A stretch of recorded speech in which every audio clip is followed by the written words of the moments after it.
We are Steve and Jill. Together, we've been buying and reselling land since the 90s. Our data-centric approach leaves our buyers asking, how can you sell it so cheap? Here on the Land Academy Show, We answer that and more. Steve and Jill here. hello. Welcome to the Land Academy Show, entertaining land investment talk. I'm Stephen Jack Butella. And I'm Jill DeWitt, broadcasting from the Valley of the Sun. Today, Jill and I, well, it's still Friday, and Jill talks about what she learns in a forward tense, future tense, in her CEO club. Okay. We're going to talk about a meeting, our November meeting. I hope you're stuffed full of turkey. I know. That's it. I hope you're shopping. I hope you are. I hope you are enjoying. Not shopping. Well, hold on a moment. I hope you're enjoying Black Friday deals from the comfort of your couch and watching football and eating leftovers and shopping on your computer, and it all arrives on time. Do you know the Detroit Lions play on Thanksgiving? As do the Cowboys. And the Lions lose. Cowboys and not usually the Cowboys. Before we get into it, let's take a question posted by one of our members on the landinvestors.com online community. It's free. And please don't forget to subscribe on the Land Academy YouTube channel and comment on the shows you like. Aaron wrote, short update on my first deal. Sure seems like it will be a success story. Closing on Friday at $13,800. I paid no attention to the legal description until I got my title commitment back. Found out it's 5 lots on one PID. What's a PID? The 5 lots on it's the same. It's his parcel ID or something. Yeah, it's okay, just for tax purposes. APN. Okay, got it. Can be split back into 5 lots for $175, and no wetlands or site evaluations needed. This is phenomenal. Neighboring lot sold for $19,900 last March. Thinking I'll make as much gross on selling the 5 lots as I do with my W-2 in 1 year. And this is my first deal on my second neighbor. It's outstanding. Oh, I love it. So you didn't, how sweet is this? Your seller didn't know. They would have told you. You didn't know. Going into your, I'm closing. I'm like, holy moly. I'm actually buying 5. I'm not buying 1. You know, this is great. I had a similar story. I don't want to take the wind out of anybody's sail, and I'm not trying to up the story here. Yeah, don't take it away from Aaron. No, I'm telling you, when these things happen and you're starting to really exceed your regular job, you know, and I'm not telling you to quit your job at all, but I'm saying talk about breathing. Wait a year, you know, and make sure you like it and you can continue it. But when you're starting to do single deals that exceed your whole salary for the year, it's time to think about leaving. Isn't that amazing? I just think about how well you're going to sleep now. Yeah. Okay, great. No, it's so hard though, because I've been in this situation. You realize your land business is now doing better than your day job. It's really hard to walk into the office with a smile on your face, especially when you're like every conversation. You're like, oh, I want to tell them to shove it right now. You think I'm kidding? No, I do. Because I can afford to. I lived it. Yeah, I know. You know what's so funny? So this is my truth time too. When I did leave, it was like I hung in there, right? And everybody knew I was something going on. So when I finally sat my boss down and said, I gotta go, they're like, I knew it. And then 3 people on the way out the door, like, can I come with you? Oh. What? Can I work for you? It was the sweetest thing.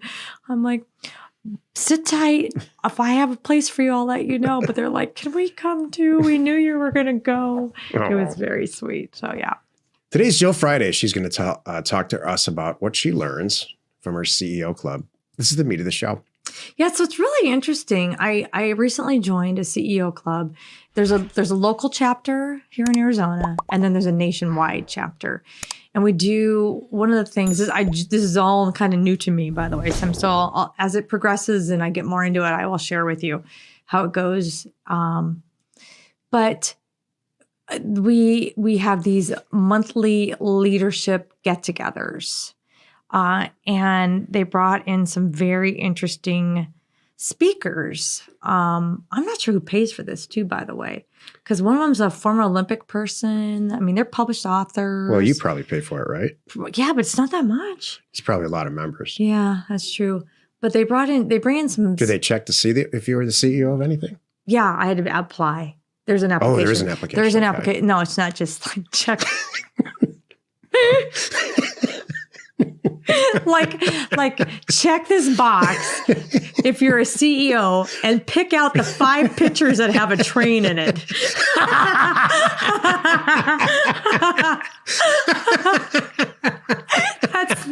That's not the application process.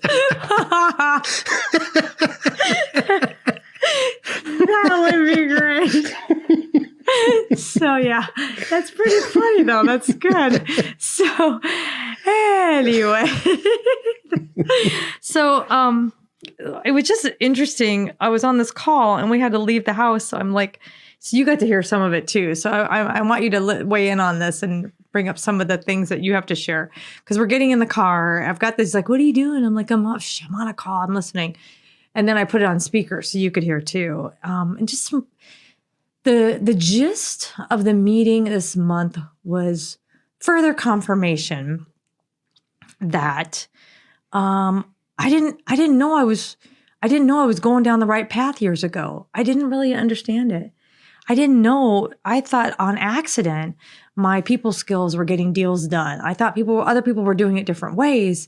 And it's further confirmation that no. You second guessed yourself? Yeah, because I thought everybody could do it. I didn't think I was anything special. I never second guessed anything that you were doing, not for a minute on that side. I thought everybody can talk to people like this, can't they? Jill, no. I have all these great conversations with all these people. I assume that every person I hang up with has the same experience and the same conversation with everyone that they talk to, and everybody else is doing deals like I'm doing, no matter what it is. Yeah, so the gist was, it was all about soft skills. You know, this meeting this month, and it's all the touchy-feely stuff. And this author spoke for a long time about his decades of research, and confirming the soft stuff, and not only the women's stuff. He actually went into a deep dive on, women and how we perceive things, and how we tackle things, how we connect with people, how we kind of put people first. Yeah. And get to know people in our organization. Yep. Think about this. That creates this loyalty, and it creates this basically a teamwork and glue where people are going to want to stay with you. We have members, we have people that work for us that I think want to be here for life. I know they do. Oh yeah, I know, and they have said that, and I want them to. Me too. And they stand behind. They support us. They stand behind us, and I stand behind them. Whatever decision they make, my first instinct is, I'm sure you did the right thing. Period. You have my support. But so it was very interesting. Another thing that he talked about was, some of the studies he did where men were trying to develop soft skills. He talked about the MBA programs. It's a common thing in master's programs. He's like, you know who you are. You're in your MBA program. Everybody signs up for the finance courses, the math courses, the accounting courses, the business courses. Not everybody's all excited to sign up for the soft skills, the social part of it. And that's the important part. It is for you. Study. No. In everybody. I'm just saying, in business. He mentioned, somebody mentioned going to meet HP decades ago in Palo Alto and meeting the head of HP. This is probably in the 70s. And at the time, he went in to meet and the president of the company, who was in a cubicle sitting with everybody else, and the value of that back when they were building HP. And he mentioned the plaque on the wall, and I thought that was so good. I remember this.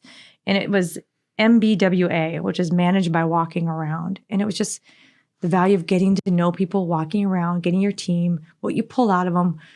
And then there's more and more I can talk about. I'm not going to dive deep into this, but like Google studies, it made me do some of my own research on my own too about Google's doing studies about what makes the best team. It's not necessarily the brightest people. It's who communicates, how they communicate, and listening to other ideas, because as a group, they collectively do better if everybody gets to talk. Go ahead. Oh, well, I mean, I have a lot to say. You're like sitting on your hands and I want you to go. I mean, I sat there quietly and listened to this with Jill, which is usually how I do everything with Jill, quietly. Of course. This is the only time he really has something to say. Every other moment in my life, all he just says, of course, and whatever you think is best. This guy comes from a background in a lot of what I would call, corporate training, motivational, cross-motivational, whatever that little subsection is of motivation or self-help. Comes from the corporate end of that. And I don't, so I couldn't get out of corporations fast enough. So, but most of us worked for corporations or maybe we were even high up in corporations. So we knew these CEOs that would walk around kind of like with their arms spread out like they're Jesus and stuff. And, I couldn't get out of there fast enough. So I never wanted a big corporation. I never wanted to be at the top of a big corporation. If I did, we would have one. I'd wake up tomorrow and within a year, we would figure out how to do this, take a company public or whatever else. What I want is what I have. I want 1 or 2 to 5 lieutenants right under me that buy and sell land and now facilitate by popular demand the Land Academy scenario and these education companies and O2O and Neighbor Scoop and all of it. So I don't believe in a lot of that, the fluffy. It's not fluffy. For us, there's a place for it in companies like, I'm saying this for land people, that there's a point to this. How it manifests itself, what the guy said was not wrong. How it manifests itself for us is different. It's not a Jesus thing.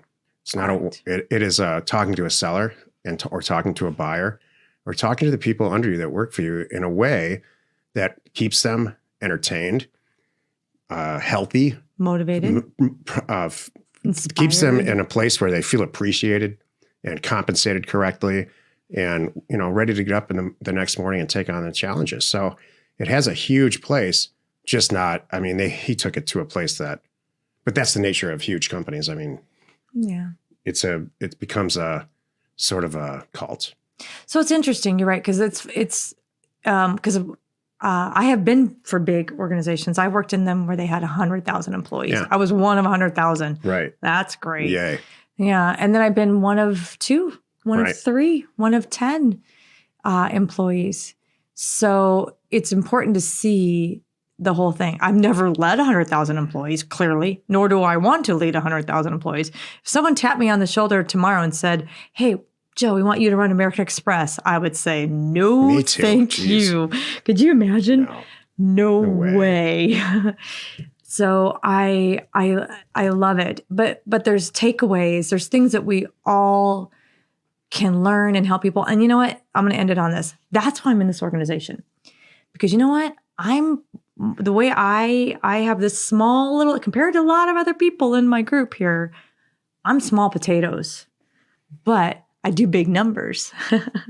Yeah. So, yeah. And I love it. You can certainly end it on that. Exactly. That's what you want. Mm-hmm. Need to send out a few thousand offers to property owners like us? Check out offers2owners.com. So it's offers2owners.com. No setup fees, free mail merge, exceptional service, and now including just released for everyone, concierge data and pricing. It's awesome. Give Offers to Owners a call today. Happy you could join us today. Anna, we hope you had a great Thanksgiving week. 5 days a week, you can find us here on the Land Academy Show. Join us next week for another interesting episode. You are not alone in your real estate ambition. I think that it was a great talk. Mm-hmm. And I think it's a great, we're lucky because we can divide and conquer. Mm-hmm. And I think that CEO Club's perfect for you. Mm-hmm. Thank you. And thank you for tuning in. We hope you find our content valuable and we appreciate your support. If you haven't already, don't forget, check out our YouTube channel and hit the subscribe button. We are Steve and Jill. Information and inspiration to buy undervalued property.